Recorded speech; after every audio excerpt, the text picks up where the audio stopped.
Welcome back, students, and sorry for the interruption in my previous video, as we were talking about the various examples of inertia, and I was on the example कि जब कभी भी हम किसी moving बस में खड़े हैं, खड़े होने के बाद में जैसे ही बस मूव ऑन करती है तो हमारी जो फीट हैं they also start moving up along with the floor of the bus, लेकिन हमारी जो बाकी बॉडी है it tends to remain at the position of the rest, because जब बस मूव नहीं कर रही थी तब हमारी बॉडी रेस्ट पोजीशन में ही थी। इस वजह से हमारी बॉडी जो है वो वापस पीछे की ओर फॉल ऑफ होती है। ठीक है, that is again a very good example of what to say inertia. इसका तीसरा एग्जाम्पल है कि जब हम किसी कार में या किसी भी व्हीकल में, of course in a car और इन अ बस, हम जब मूव अप कर रहे हैं और एकदम से ही वो कार या कोई बस जो है अपना साइड चेंज करती है या कोई टर्न आ जाता है, और जैसे ही वो टर्न अराउंड होती है तो हमारी बॉडी जो है एकदम से एक साइड में जाकर के फॉल ऑफ हो जाती है। क्लियर? इसके पीछे का रीज़न क्या है? रीज़न इज़ दैट कि जब हम चल रहे थे तो हम जब भी हम किसी कार में उसमें चल रहे थे तो हमारी बॉडी जो है, चूँकि कार भी क्या थी कि एक स्ट्रेट लीनियर पाथवे में मूव ऑन कर रही थी, उसी के अकॉर्डिंग हमारी बॉडी भी जो है वो एक स्ट्रेट लीनियर पाथवे में ही मूव ऑन कर रही थी। लेकिन अ सडन टर्न जैसे ही आता है और हमारा जो भी व्हीकल है, कार है या बस है या वॉट एवर इट इज़, जैसे ही टर्न आता है और वो हमारा कार या व्हीकल जो भी है वो भी टर्न करता है, ऑल ऑफ अ सडन हमारी बॉडी जो है क्या करती है, इनर्शिया की वजह से उसकी जो टेंडेंसी रहेगी वो रेस्ट पोजीशन की रहेगी, और इस वजह से हम एक साइड की ओर what to say fall off हो जाते हैं। Getting my words? This is again third example of inertia. Now there are two activities given in your book. पहली एक्टिविटी जो है उसके अकॉर्डिंग आपको क्या करना है कि आपको व्हाट टू से, आपका कैरम बोर्ड होता है उसकी जो व्हाट टू से स्ट्राइक्स होती हैं, जितनी भी कैरम होती हैं उन सबको हमें पाइल अप करना है। ठीक है, पाइल अप करने के बाद में हमें एक स्ट्राइकर लेना है, और स्ट्राइकर लेने के बाद में हम क्या करेंगे कि उसको तेज़ी से हिट करेंगे। जैसे ही हम उसको तेज़ी से हिट करेंगे हम देखेंगे कि कैरम की जितनी भी गोटियां हैं वो सारी की सारी वर्टिकली जो है उस कैरम बोर्ड पर फॉल ऑफ हो जाती हैं। ठीक है, क्लियर? अगेन इसके पीछे का रीज़न क्या है कि जब आपने सारी की सारी कैरम की जितनी भी गोटियां थी उनको एक साथ में पाइल अप किया था, ठीक है, तो क्या हुआ कि सारी की सारी रेस्टिंग कंडीशन में थी, लेकिन जैसे ही आपने हार्डली स्ट्राइक किया स्ट्राइकर के साथ में, देन व्हाट हैपेंड कि जो सबसे नीचे वाली थी इट फ्लू अवे, और बाकी जो थी चूंकि वो एक रेस्टिंग कंडीशन में थी और उनकी टेंडेंसी थी to remain at the position of rest, जिसकी वजह से जैसे ही नीचे वाली आगे की ओर निकल गई they all fall off suddenly in a vertical condition. Clear? Another very good example is activity दे रखी है इसमें आपके कि आपको क्या करना है, एक ग्लास लेना है, एम्प्टी ग्लास लेना है, और उसके ऊपर आपको एक कार्डबोर्ड लेना है, स्क्वायर पीस ऑफ कार्डबोर्ड। ठीक है, उस स्क्वायर पीस ऑफ कार्डबोर्ड के बीचों बीच आपको एक 5 रुपी कॉइन रखना है। अब अगेन आपको क्या करना है, आपको अपनी 4 फिंगर से उसे बहुत तेज़ी से हिट अप करना है with a very large force. You have to hit up the cardboard. अब आप क्या देखेंगे, जैसे ही आप कार्डबोर्ड को हिट करते हो वो कार्डबोर्ड तो इट फ्लाइज अप। क्लियर? और जो कॉइन है वो वर्टिकली गिरता है इनटू द ग्लास। क्लियर? इसके पीछे भी अगेन द सेम रीजन है, दैट इज इनर्शिया, बिकॉज जब आपने कॉइन को कार्डबोर्ड के ऊपर प्लेस अप किया, ठीक है, तो वो जो कॉइन था it was at the position of rest. Clear? लेकिन जैसे ही आपने उस कार्डबोर्ड को हिट किया तो कार्डबोर्ड तो मूव करके चला गया, निकल गया, लेकिन कॉइन जिसकी टेंडेंसी क्या थी to remain at the position of rest, वो उस कार्डबोर्ड के साथ में मूव अप नहीं करके it fail directly into the glass. So all these activities they basically explain us the property of inertia. Clear? Now inertia से ही related एक और टॉपिक है आपकी एनसीईआरटी बुक में, that is inertia and mass.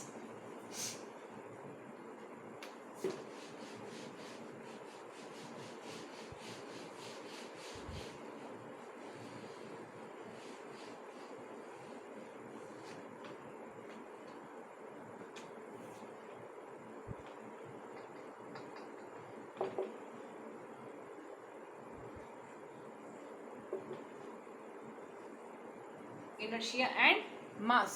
अभी तक जितने भी हमने एग्जांपल्स देखे या जितनी भी हमने एक्टिविटीज देखी, उन सभी एग्जांपल्स एंड एक्टिविटीज से we came to the conclusion that if it is the property of inertia due to which an object tends to remain at the position of rest or in the position of motion, if it is it is due to the property of inertia that if an object is at the position of rest, then it tends to remain in the position of rest, and if it is in state of motion, then it tends to remain in the state of motion unless and until certain external forces applied on it.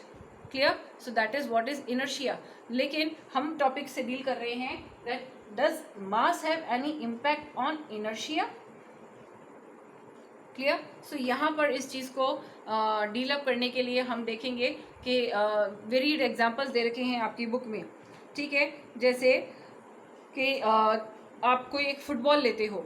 ठीक है, उस football को normally because football is lighter in weight, आप उस football को strike करते हो with your feet. तो फुटबॉल जो है it flies up to a greater distance. जितना जितना हार्डली आपने हिट किया है उतना ही ज़्यादा डिस्टेंस जो है वो फुटबॉल कवर अप करती है. ठीक है, लेकिन उतना ही बड़ा पीस ऑफ स्टोन, जितनी बड़ी फुटबॉल है उतना ही बड़ा पीस ऑफ स्टोन अगर आपने लिया और उसको आप हार्डली हिट करते हो उतना ही फोर्स के साथ, जितने की फोर्स के साथ आपने फुटबॉल को हिट किया था, देन व्हाट हैपन्स कि वो स्टोन जो है मूव अप नहीं करता है. इंस्टेड आप अपने फीट को और इंजर कर सकते हो. So here it is a very good example because stone जो है उसका mass it was greater than the mass of the football. Because of that football जो है सेम फोर्स जो है इन दोनों पर अप्लाई किया गया, लेकिन सेम फोर्स होने के बावजूद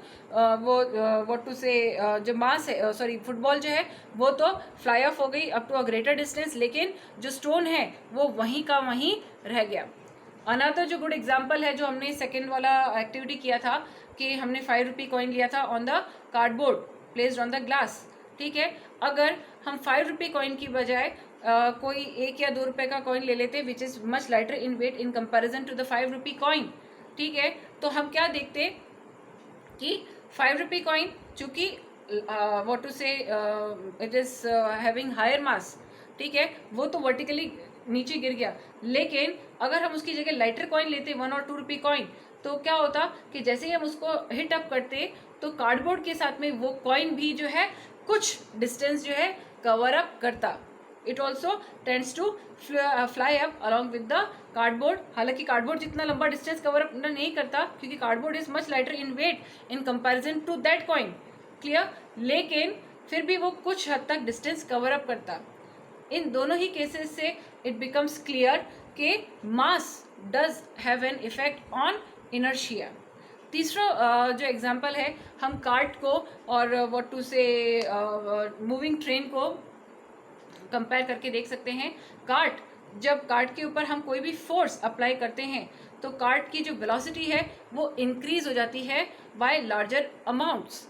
लेकिन जब हम बात करते हैं ट्रेन की, तो ट्रेन के मोशन पर उस फोर्स का कोई इम्पैक्ट नहीं पड़ता. क्यों?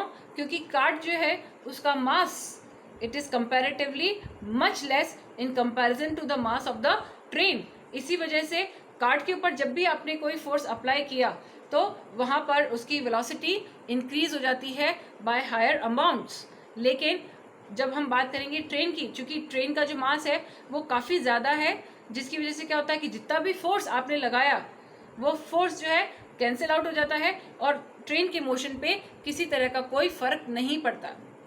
Getting my words? Through all these examples we come to a conclusion that mass does certainly have an effect on inertia. जितना ज़्यादा मास होता है उतनी ही ज़्यादा टेंडेंसी होती है of an object to have inertia. यानी if the mass is more than the property of inertia is also greater.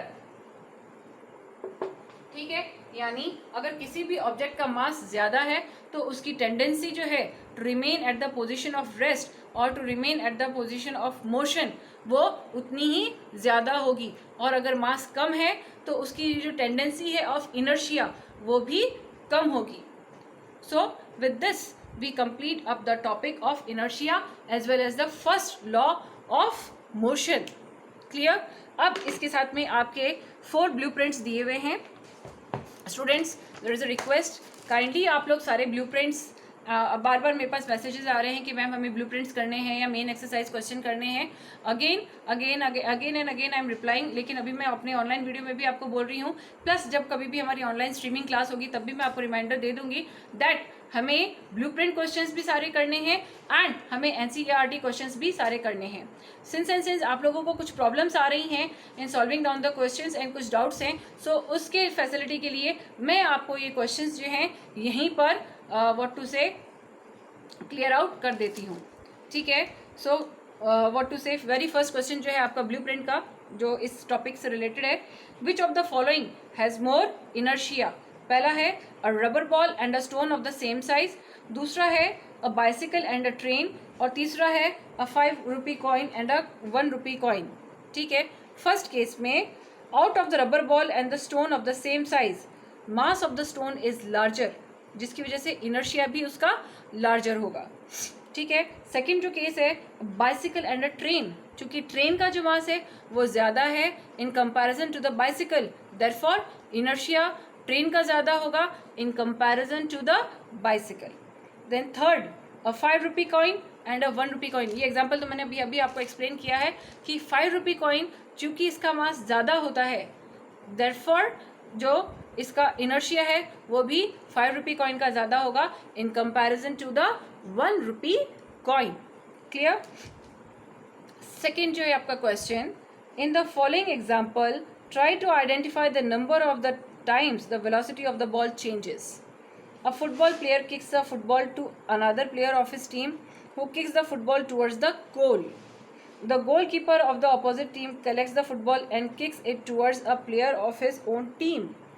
ठीक? Also identify the agent supplying the force in each case.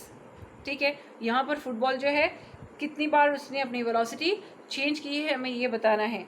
तो इसका फर्स्ट जो case है, the velocity changes for the first time when the ball is kicked by the football player to the other player of one team. ठीक है? So he is the agent to supplies the force in the case.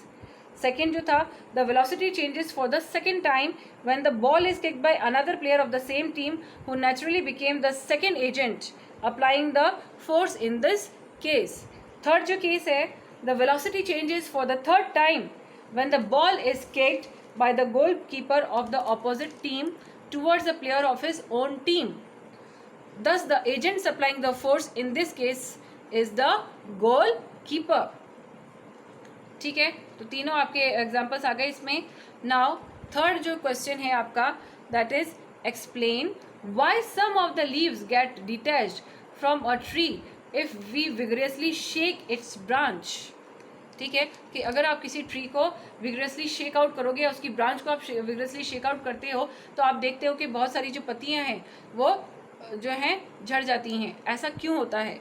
इसके पीछे का reason है, when the branch of the tree is shaken vigorously it comes in motion while the leaves tend to remain at rest due to inertia of rest. ठीक है? यानी जब हम किसी भी ब्रांच को हिलाते हैं, विगरसली शेक करते हैं, तो वो ब्रांच तो क्या हो जाती है, मोशन में आ जाती है, लेकिन उसके ऊपर लगी हुई जो लीव्स हैं वो रेस्टिंग कंडीशन में ही रह जाती हैं. ठीक है? इसी वजह से बहुत सारी जो लीव्स हैं they get detached from the main branch. Now there is another question, why do you fall in the forward direction when a moving bus brakes to a stop and fall backwards when it accelerates from the rest. ठीक है? इसका हालांकि मैंने आपको explanation दे दिया है अपने prior video में, लेकिन again to what to say discuss the answers with you. In a running bus our speed is equal to the speed of the bus. जब हम किसी रनिंग बस में मूव कर रहे हैं तो हमारी जो स्पीड है वो भी बस के इक्विवेलेंट है. As a bus moves brakes to a stop, the lower part of our body being in contact with the bus comes at rest. जैसे ही बस में या कार में ब्रेक लगता है तो हमारा जो lower portion of the body means our feet, जो कि किसके कांटेक्ट में है, फ्लोर ऑफ द बस या फ्लोर ऑफ द कार के कांटेक्ट में है, वो भी क्या आ जाते हैं, एक स्टॉप्ड कंडीशन में आ जाते हैं या ब्रेक की कंडीशन में आ जाते हैं, ठीक है, जिसकी वजह से लेकिन हमारा ऊपर वाला जो पार्ट है वो अभी भी मूव कर रहा है, ठीक है, जिसकी वजह से क्या होता है कि हम जो है आगे की ओर फॉरवर्ड डायरेक्शन में फॉल ऑफ होते हैं, ठीक है। अब when the bus accelerates from rest, यानी अगर बस रेस्टिंग कंडीशन पे खड़ी है और वो मूव करना स्टार्ट करती है इन दैट वेरी पर्टिकुलर कंडीशन के हमारे जो फीट है वो बस के साथ साथ मूव करेंगे because they are in contact with the floor of the bus. In that very particular condition क्या हो जाएगा कि हमारी जो बॉडी है, rest part of the body, वो तो रेस्टिंग कंडीशन में ही है। इस वजह से क्या होता है कि चूँकि हालांकि हमारी फीट तो आगे की ओर बढ़ रहे हैं, लेकिन उसके बावजूद हमारी जो rest part of the body है, its tendency is to remain in the position of rest and hence हम पीछे की ओर बैकवर्ड फॉल ऑफ करते हैं। Getting my words? So this is all about your blueprints. I have discussed the blueprints with you all.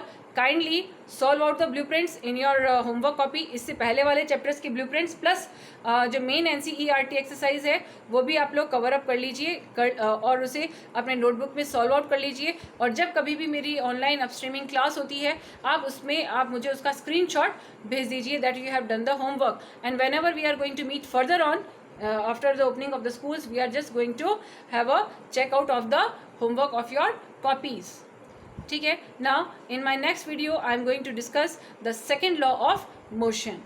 Till then, goodbye.